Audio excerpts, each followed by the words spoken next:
Welcome to Brainish English Stories. With sadness, cold, sharp sadness, deep in her heart like a bad knife, Miss Meadows, in her cap and gown and holding a small baton, walked through the cold halls that led to the music room.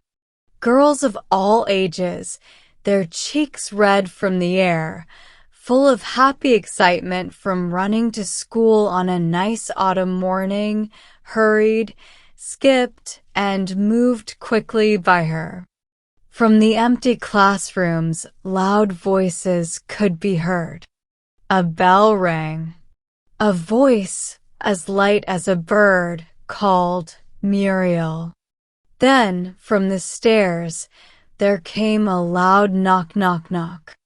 Someone had dropped her dumbbells. The science mistress stopped Miss Meadows. "Good morning," she called out in her sweet, fake voice. "Isn't it cold? It feels like winter." Miss Meadows, holding the sadness in her heart, stared angrily at the science mistress. Everything about her was sweet and light, like honey. You would not be surprised to see a bee stuck in her yellow hair. "It is rather cold," said Miss Meadows in a serious voice. The other woman smiled her sugary smile. "You look frozen," she said. Her blue eyes opened wide with a teasing look in them. Did she notice anything? "Oh, not that bad," said Miss Meadows, and she gave the science mistress a quick, unhappy smile and walked on. Classes 4, 5, and 6 were sitting in the music room. The noise was very loud. On the platform by the piano stood Mary Beasley, Miss Meadows' favorite student, who played music for the class. She was turning the music stool. When she saw Miss Meadows, she said loudly, "SHSH." "Girls." Miss Meadows, with her hands inside her sleeves, the baton under her arm, walked down the middle aisle, went up the steps, turned quickly, grabbed the brass music stand, put it in front of her, and tapped it twice with her baton to make the room quiet. "Quiet, please. Right now," she said. Not looking at anyone, she moved her eyes over the room full of colorful blouses, with pink faces and hands, moving hair bows, and open music books. She knew exactly what they were thinking. Meaty is angry. Let them think that. Her eyes moved quickly.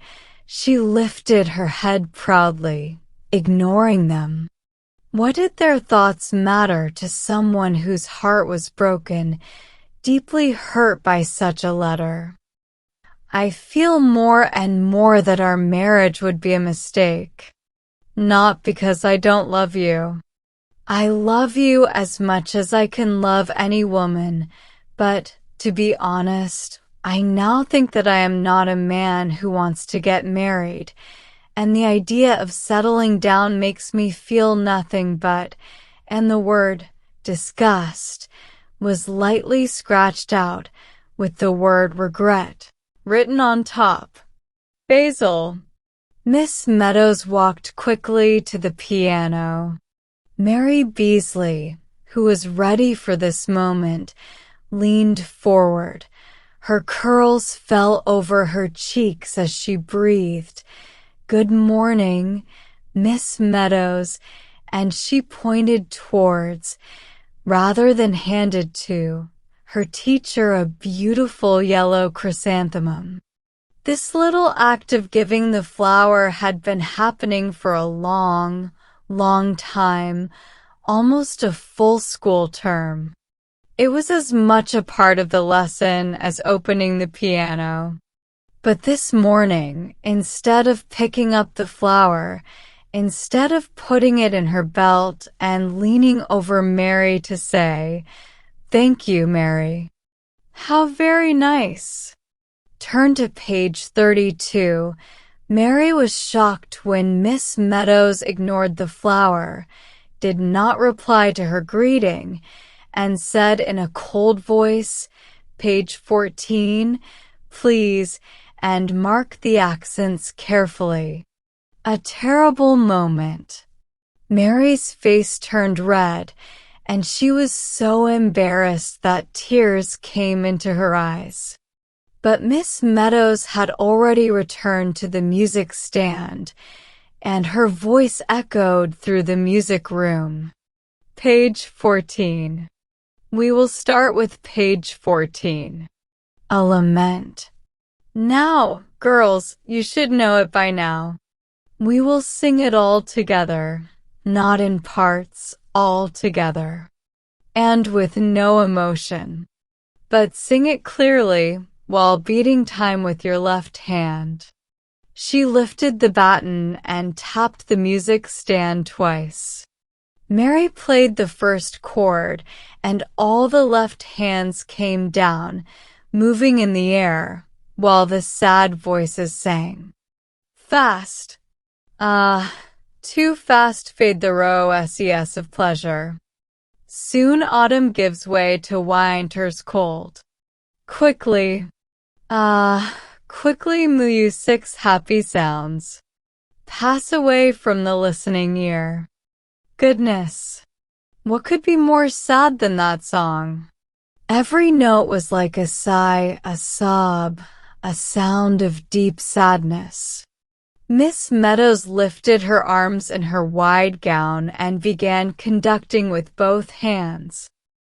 I feel more and more that our marriage would be a mistake, she waved. And the voices cried, quickly. Quickly. What made him write such a letter?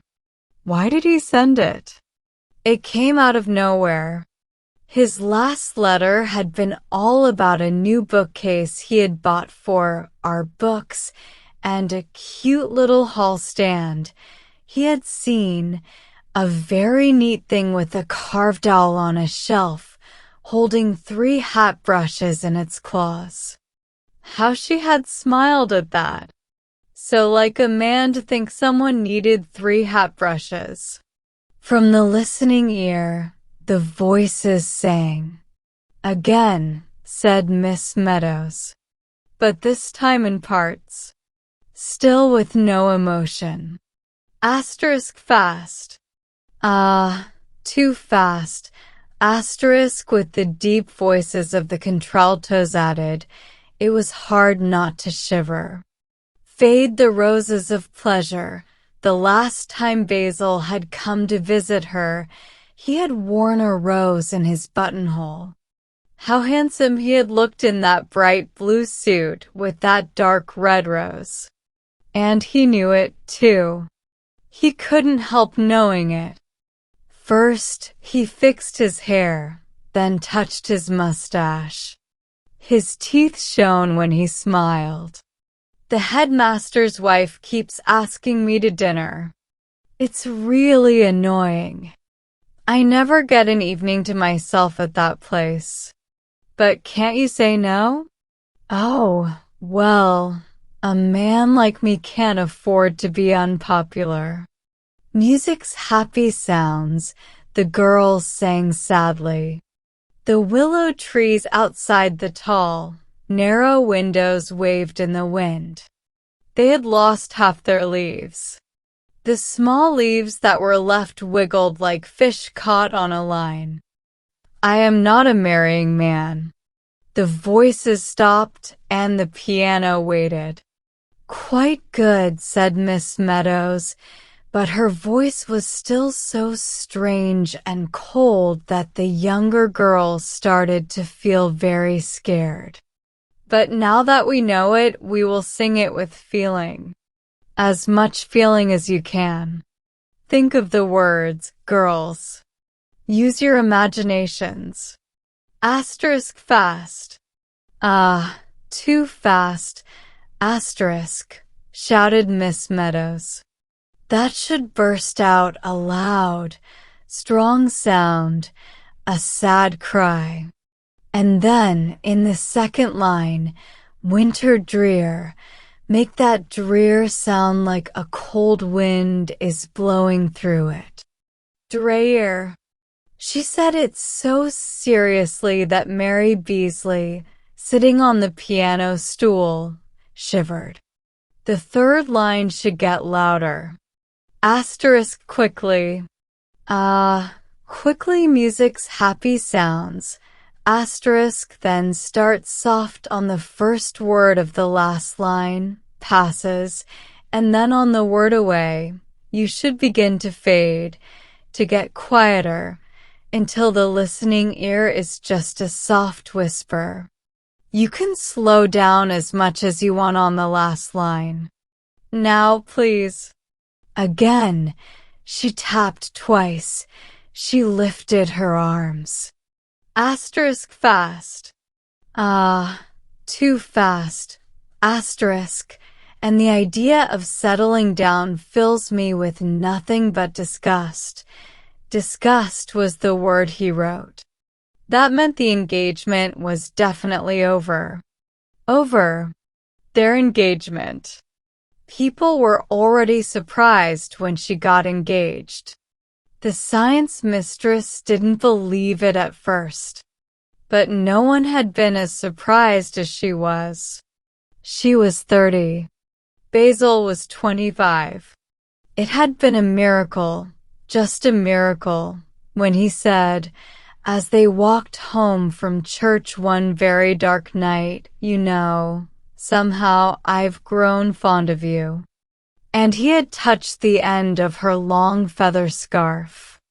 Passes away from the listening ear. Again, said Miss Meadows. More feeling, girls. One more time. Asterisk fast. Too fast. Asterisk the older girls turned red. Some of the younger ones started to cry. Big drops of rain hit the windows, and the willow trees whispered, "Not that I don't love you." "But, my dear, if you love me," thought Miss Meadows, "I don't care how much or how little. Love me just a little." But she knew he didn't love her. He didn't even care enough to cross out the word disgust, so she wouldn't see it. Soon autumn gives way to winter's cold. She would have to leave the school. She could never face the science mistress or the girls when everyone found out. She would have to go somewhere far away. Passes away. The voices started to fade, to get quieter, to whisper, and disappear. Suddenly, the door opened. A little girl in a blue dress walked quickly down the aisle, her head down, biting her lips, and playing with the silver bracelet on her small, red wrist. She walked up the steps and stood in front of Miss Meadows. "Well, Monica, what is it?" asked Miss Meadows. "Oh, please, Miss Meadows," said the little girl, breathing fast. "Miss Wyatt wants to see you in the headmistress's room." "Very well," said Miss Meadows. She called to the girls, "I trust you to talk quietly while I am gone." But the girls were too quiet to do anything else. Most of them were blowing their noses. The hallways were silent and cold. Miss Meadows' footsteps echoed as she walked. The headmistress was sitting at her desk. For a moment, she didn't look up. She was trying to untangle her eyeglasses, which had gotten stuck in her lace tie. "Sit down, Miss Meadows," she said kindly. Then she picked up a pink envelope from her desk. I called you because this telegram has come for you. A telegram for me, Miss Wyatt? Basil. Miss Meadows thought he must have done something terrible. Her hand reached out, but Miss Wyatt held the telegram back for a moment. I hope it's not bad news, she said kindly. Miss Meadows quickly opened the telegram. Don't worry about the letter. I must have been crazy. Bought a hat stand today, Basil, she read.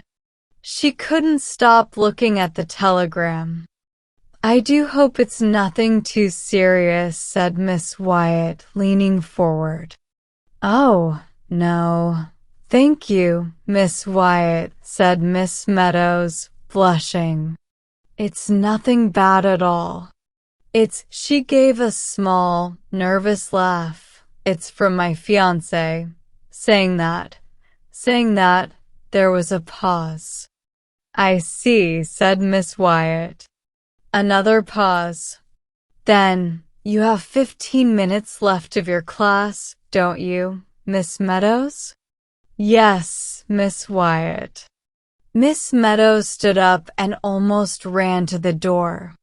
Oh, just one moment, Miss Meadows, said Miss Wyatt. I must say, I don't like my teachers getting telegrams during school hours, unless it's really bad news, like a death, explained Miss Wyatt, or a very serious accident, or something like that. Good news, Miss Meadows, can always wait, you know.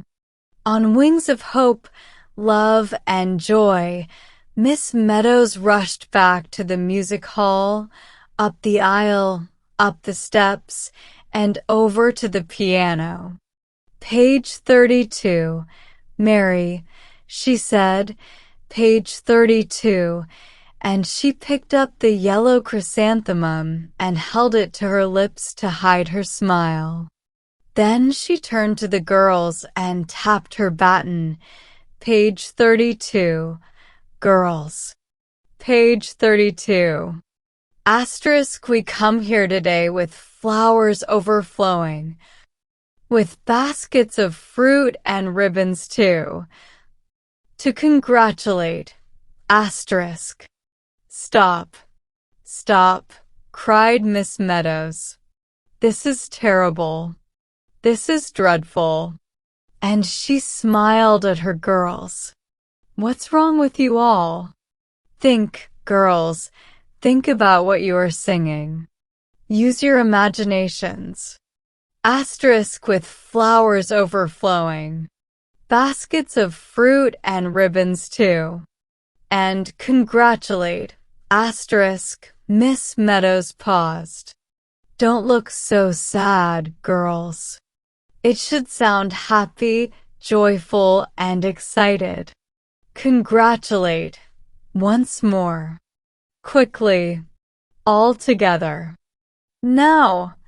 And this time, Miss Meadows' voice rose above all the other voices, strong, full, and filled with emotion.